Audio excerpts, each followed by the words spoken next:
చూసాం కదా. హరిత హోటల్ ఇక బార్ అండ్ రెస్టారెంట్ అంటండి.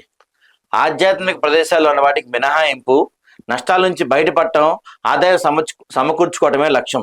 కొత్త పర్యాటక పాలసీలో భాగంగా టూరిజం శాఖ ఇప్పటికే పలు పర్యాటక శాఖ హోటల్లో, బార్ అండ్ రెస్టారెంట్లో సేవలు, ప్రైవేట్ సంస్థల ఆధ్వర్యం నిర్వహణ, వాటిపై అధికారుల అధ్యయనం లాభదాయకంగా ఉండటంతో మిగతా వాటిని మార్చాలని నిర్ణయం అంట.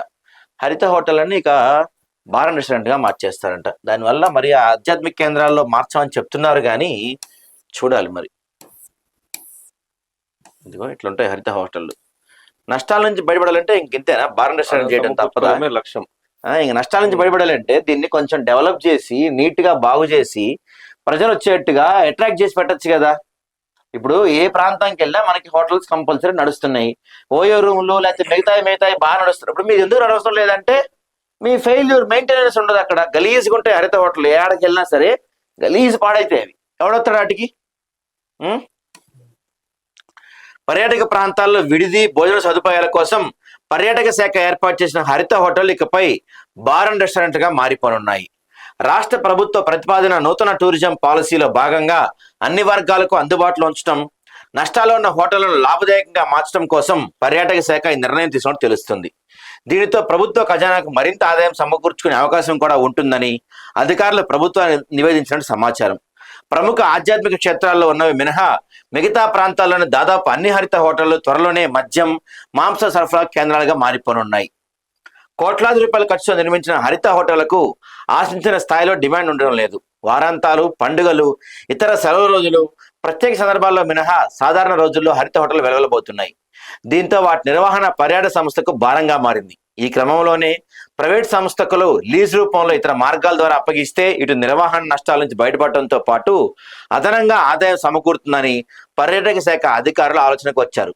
అదే సమయంలో అబ్కారీ శాఖకు లైసెన్స్ ఫీజులతో పాటు మద్యం అమ్మకాలతో ప్రభుత్వానికి మరింత ఆదాయాన్ని సమకూరుస్తుందని భావిస్తున్నారు.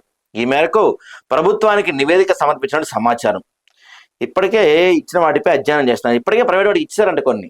ఎక్కడ ఇచ్చారు మనకి? పర్యాటక శాఖ ఇప్పటికే గోల్కొండ సమీపంలోని తారామతి, బారాదరి, బేగంపేట్ టూరిజం ప్లాజాలో బార్ అండ్ రెస్టారెంట్ సేవలు ప్రారంభించింది. ఈగలపెంట, సోమశిల, మన్ననూరు, మేడారం, తాడ్వాయి, బోగతా తదితర ప్రాంతాల్లో హరిత హోటళ్లను, బార్ అండ్ రెస్టారెంట్ సేవల కోసం ప్రైవేట్ సంస్థలకు అప్పగించింది. వీటి వల్ల ఏంటంటే అవుద్దండి, ఇప్పుడు ఈ బోగతా వాటర్ ఫాల్స్ దగ్గర కావచ్చు, ఈగలపెంట, సోమశిల, ఇవన్నీ టూరిజం ప్లేసులు. ఈ ప్రాంతాల్లో ప్రభుత్వమే బార్ అండ్ రెస్టారెంట్లకు ఇస్తే తాగి అక్కడ ఎన్ని జరుగుతాయో మీరు ఊహించుకోండి. ఇక మీ ఊహకు వదిలేస్తున్నాం దాన్ని. రేపటి రోజున అక్కడ ఏమైనా అసంఘిక కార్యక్రమాలు జరిపితే ఎవరు రెస్పాన్సిబిలిటీ?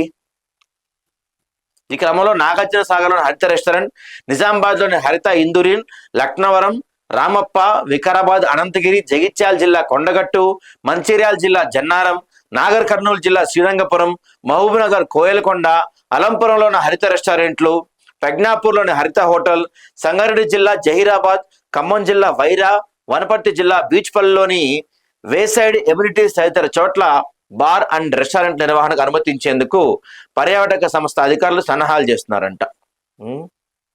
ఇది ఎంత దారుణం! నాకైతే ఇది మరి అంత నచ్చలేదు. ప్రభుత్వమే ఇప్పుడు మిగతా రోజుల్లో ఇప్పుడు శ్రీశైలంకి వెళ్ళేటోళ్ళు, శ్రీశైలంలో హోటల్స్ ఉండవు కాబట్టి ఇక్కడ ఈగలపెంట, దోమలపెంట ఈ ప్రాంతాల్లో ఉంటారు.